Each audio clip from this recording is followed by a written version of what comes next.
So I'm going to work with a little swatch here at first to demonstrate the stitch pattern, but I'll jump into the full project later. Go ahead and make your slip knot and start chaining.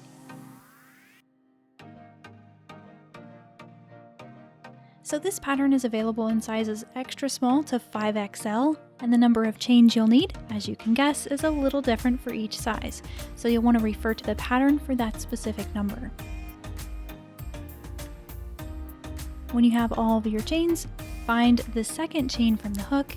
I like to flip it and work in the back bump of the chain. It's just a little bit neater for me.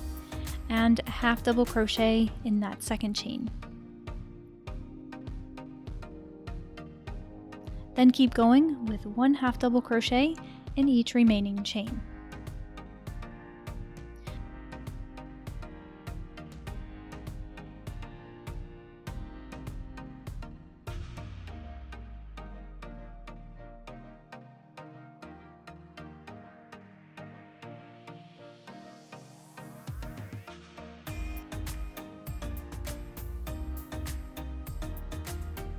Alright, when you finish the first row, chain 1 and turn your work. This is a little less traditional.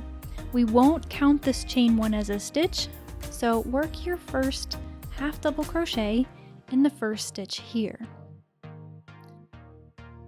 Now this will give us a much cleaner looking edge to the body panels.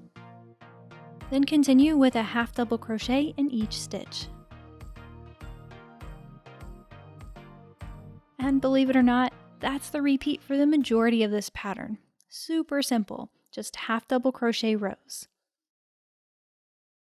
Now, as you're working through this first section of your first panel, you'll want to refer to the pattern to see how long this section should be. It's a little bit different for each size. When you get that finished, it'll look something like this.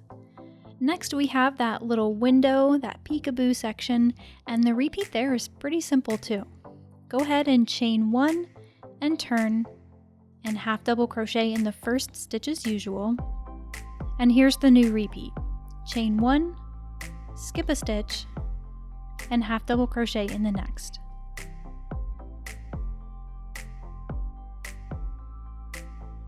Then repeat that to the last 2 stitches.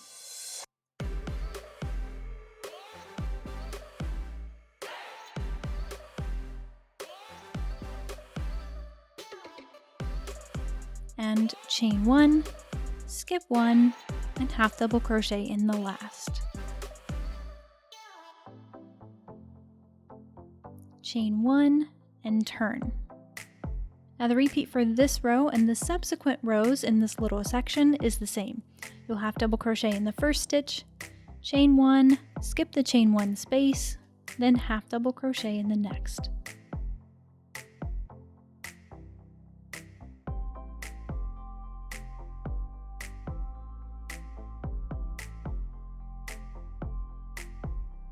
Once again, refer to the pattern to see how many times you should repeat this for the size you're making.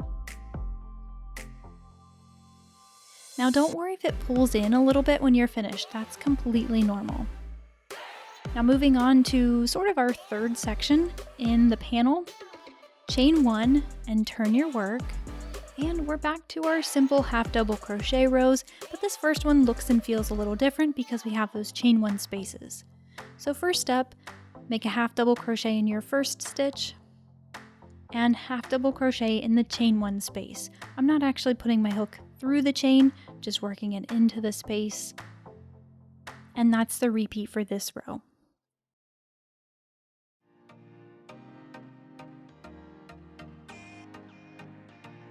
Then for the next row, you'll work the same half double crochet in every stitch that you did in that first big section of the panel. Now this is sort of the last section of the panel, and you'll repeat this pattern until your panel measures the right length for the size you're making. As always, you'll find those details in the pattern. When you're done, fasten off and make a second panel. The front and the back are actually identical. Now one little tip here is to save yourself an end to weave in, and don't actually fasten off at the end of your second panel. You can go ahead and align the two together, the two panels together, and jump right into the shoulder seam from there. So I tend to avoid using a needle and thread whenever I can, and I like to crochet my seams because it's a lot easier for me and it always turns out better. So I'm opting to slip stitch my seams in this project, but you can sew them together if that's what you prefer.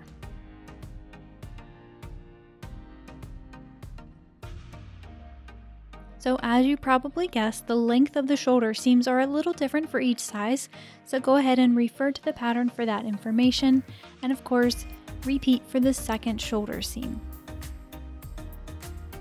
Then all that's left to do is seam the sides, only this time you'll be working in the side of rows rather than stitches.